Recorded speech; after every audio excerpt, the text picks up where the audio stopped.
Hello and welcome to Pods Like Us. I'm Martin Quibell, known to my friends as Marv, and with me today I am talking with Christel Higraff, the project manager of Podcast Day Online from Radiodays Europe. How are you, Christel?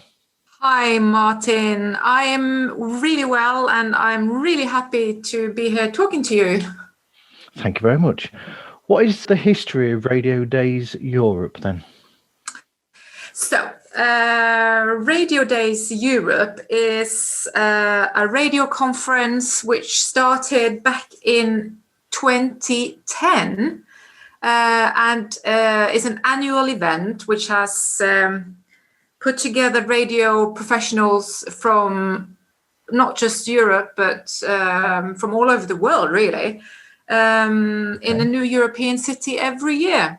And, the number of attendees has gone up really every year. And so basically it's a place where people can learn about everything from content, from production to marketing, audio, everything to do with radio and audio is the general history of Radio Days Europe. Okay, so is Podcast Day Online, is that a similar thing but for podcasting specifically?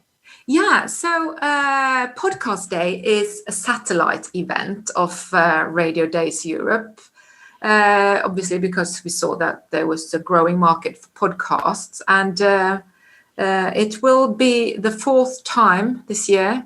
And, the Podcast Day was really meant to be in a physical event in London last June, and was just one of all the other thousands and thousands of events that had to be cancelled and changed. So this year will be the first online version of Podcast Day. And it happens on October the 26th. And I'm really looking forward. It's the first online event that we are organizing. And it's my first Podcast Day as a project manager. So I'm really excited to be a part of it. That's great. So what actually is happening then for Podcast Day? What are all the events that are going on? You mean what's happening for this particular event? Yes. What does it entail? Yes. So we have a really amazing program, which, well, if you want to read the whole program, obviously go to Radio Days Podcast Day. But we have speakers from all over the world. And because it's an online event, we have decided to keep the sessions short and simple. Do you know what I mean? I think a lot of people sort of experience online fatigue. Okay. So it's important to keep it short, to the point. And so we also do all the sessions recorded in advance, just to make sure there's not too many technical pitfalls. And well, really, the program is it's a bit for everyone. We have a lot of content. We have superstars. We have James Cridland talking about the podcast trends at the moment. And this one session I'm really excited about is the Finnish mega success. It's basically a story about a fictional radio station in hell, and where this guy called Antti Holma, he plays all the characters, and it's been a huge success in Finland, and we don't see anything like it anywhere else. And we have like winners of the British Podcast Awards, we have winner of the German Podcast Awards. There's just so much, and it's really exciting to present it all. Wow. How were you first yourself introduced to podcast? Well, what can I say? I mean, I've worked with radio since I was very young, about 15. So obviously sort of my whole professional life in radio. And then actually took some time before I kind of fell in love with podcasts. And I think, as the number of titles has increased, and there's just so much interesting content. It's impossible not to be curious. But I think for me personally, it was a question of finding the time and the kind of the mode and the sort of situation where listening to a podcast would be a natural thing to do. So for me personally, it was when commuting or traveling. I kind of fly a lot with between Oslo and Bergen, for instance, and that's the perfect time for me to listen to podcasts. So that's how it sort of gradually became a regular everyday thing.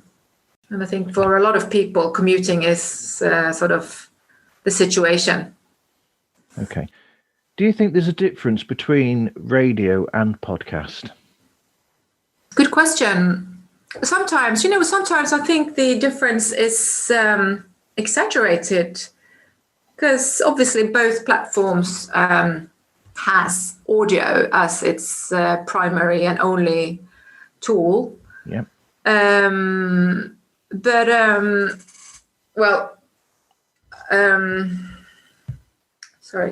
I'm going to have to look at my notes for a little bit. Okay. Yeah. So obviously the distribution is different, and both forms are audio only. But I think the difference is that radio is a lot more volatile. And I know people say that podcasting is more intimate, but I've always thought that radio was very intimate as well. But what we do see is that people, or certainly young people, they don't use their headphones for linear radio. They use their headphones for obviously TikTok and YouTube, but also for podcasting. Yep. So, and I think it's to do with the mode that you're in. I think that you choose radio when you want to update yourself to find out what's happened in the last 24 hours or what's happening today, when you want to be part of something here and now, you choose radio. Whereas podcasts have a shelf life, and podcast is something you make an active decision to listen to, and you normally listen from the beginning to the end. So I think maybe you approach podcasts with a lot more patience and a sort of mode to sort of delve into something a bit deeper than regular linear radio would normally do. Yep. I also think another difference is that unlike programmed radio, with podcast, you can listen to what you want to, and you can pause it and you can come to it and you can listen to it at your own leisure. Whereas a radio show that's preset to a specific time, you've actually got to go into that and got to have that be available at that time to listen to it. Yeah, this is very true. But, with NRK in Norway, and I'm sure it's the same with BBC Sounds. I mean, it gives you the opportunity to pause and to revisit linear programs. Of course, and you've got the iPlayer as well. Yeah. Exactly. And so, I think for a lot of users, a lot of listeners, they don't really distinguish between sort of radio on demand, like linear radio on demand or podcast. I think the concepts are a bit sort of intertwined, because you have this opportunity to actually revisit and go back and pause and also read the metadata. So what song is playing and who's the presenter and so forth. Yeah, in that way, it's almost like radio has caught up with what podcasts have been doing for a long while now. But radio's almost joined and they've merged together then. Yeah, absolutely. But obviously there's a difference between, not all stations have this fantastic tool, which is the iPlayer, and won't have their programs available on demand. Okay. What about your own podcast listening? What do you listen to yourself when you do get the chance to? I do. I like I'm really into storytelling with the high production value. I love it when there's like music and sound effects that really drag me into the universe. I can get really, really lost in those kind of productions. For instance, I really, really love this. I don't know if you've heard about Third Ear. I've heard about it, but not listened to it. Yeah, it's a Danish podcast production company, and it's run by this guy called Tim Hinman, and he's English. Okay. And he's got with him a guy called Chris Molson. And their last production called Nobody's Own has also been versioned into English, which I really recommend you to listen to. The Nobody's Own. It's a co-production with the Irish broadcaster. Okay. So I really like that. I'm into true crime. But I think there's been some really rough periods for a lot of us this last year, and I've noticed that this sort of self-help segment has grown quite a bit, and so I have my go-tos for sort of soothing and calming messaging that will just put my head right when I have a shitty day. We all have those. Yeah, don't we all? Absolutely. Do you have one of those or some of those? What, shitty days? Yeah. Well, I assume you have some, but do you have some podcasts to go to for shitty days? Yes, I listen to a lot of pop culture, so I'll listen to something called Real Blend, where they talk about films that are coming out, which obviously they're not talking about very many of them at the moment. Comic Book Nation, that talks about niche, superhero and comic book related things. I listen to all sorts of programs. One that I'm going to listen to soon that you've reminded me of is a radio drama that's done by the son of Jerry Anderson. He's actually doing a serial that's dramatized, and I think it's called First Action Bureau, and that started about 2 weeks ago that I need to catch up on. And they're like little 10-minute episodes with sound effects and real actors that are known in there. So they've really gone professional and gone with the full production on that. So I need to catch up with that.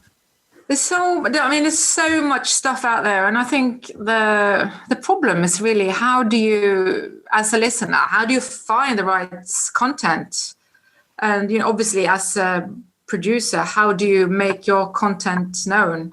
I have this. I follow this Facebook page by this production company called Filt, and they're a Scandinavian production company, and they're really.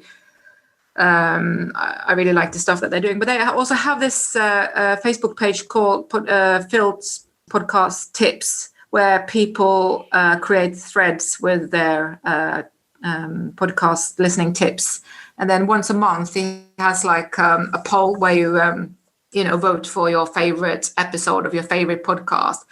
And through this page, because I think they're tastemakers, the people running the page and the people who are active on the page. They're tastemakers, so that's, for me, it's been a really great way to discover new stuff that I love, which is really quite difficult when you think about how many titles are published every single day. Yeah, I was saying to somebody when I did a recording last night, I said to somebody there that whatever you're into, you will find something on there in a podcast that you will enjoy, and there's all variations of it as well. So if you're into music, then you might like shows where people are interviewing musicians or songwriters. But I know somebody who said that they didn't like one that they'd listened to because it was just talk. And I said, well, there are shows where they talk to people, where they interview people, and they include the music as well, which would make it more interesting to them. So there's always something for everybody there. And you've made me think that I'm going to make a suggestion to you actually for a show. Yeah. Is that the actress Hayley Atwell? She does a voiceover for a series called True Spies, and that is true spy missions. And they talk to the real spies involved in these missions, and give you the lowdown on these missions that have happened in history. That sounds really, really interesting. So there's a suggestion for yourself. Yeah. But do you think I was thinking, because of this, all these, like you said, you can find whatever you're interested in, there is a podcast for it. No matter how narrow, there is a podcast for it. And so sometimes I'm thinking, do we need something a bit more kind of, broad and including, the way we've been thinking about the big linear radio channels, so something for everyone, something that's the campfire, something that people go to. Is there a need for more podcasts that fill those needs? That's what I've been thinking about. Well, I think the more product that's there, the better for everybody, really. The more choice. Yeah. So what advice would you give to anybody starting out in podcasting?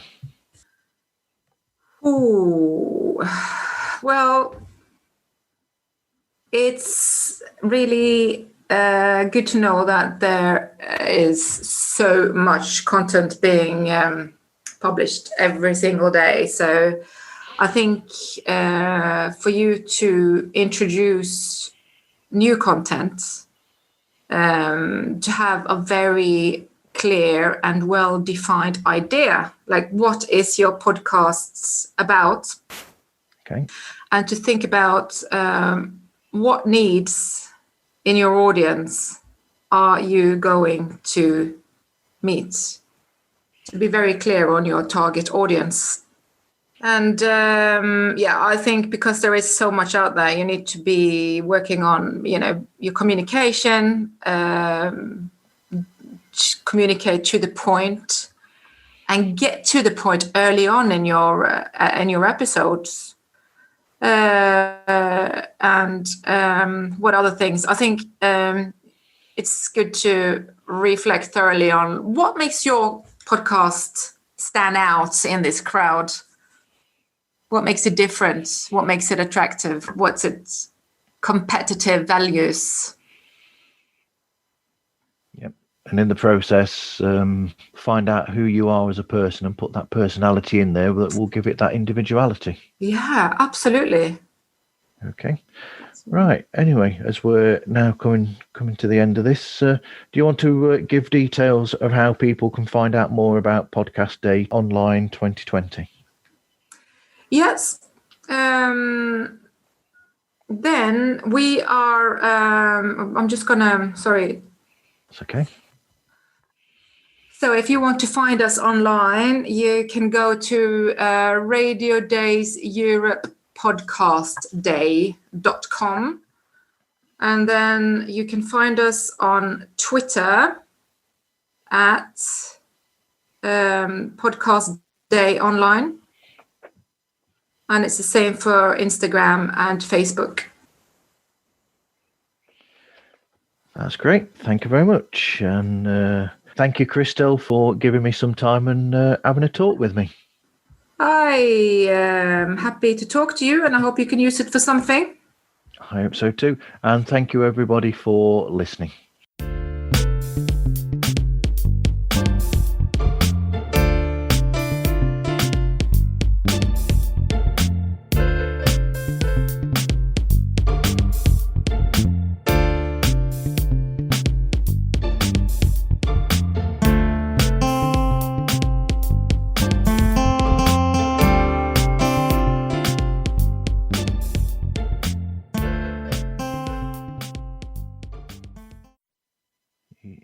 Higraff. Yes, yep. It's I think it's an old Viking name, actually. It's okay. A Viking grave. It's but it's the name of the biggest or the tallest mountain in this region called Lofoten in northern Norway. Okay, lovely. Nice, so there you have it. And your surname, Martin, what was that again? Quibel. Quibel, that sounds really French. Yes, French-Canadian, yeah. Wow. I believe, yeah. And so what's your background in podcast? You've just started this podcast. Yep. I started recording it about 3 weeks ago and, started releasing episodes last week. That's so cool. Slowly getting there. Yeah. That's really cool. So what's your broadcasting background?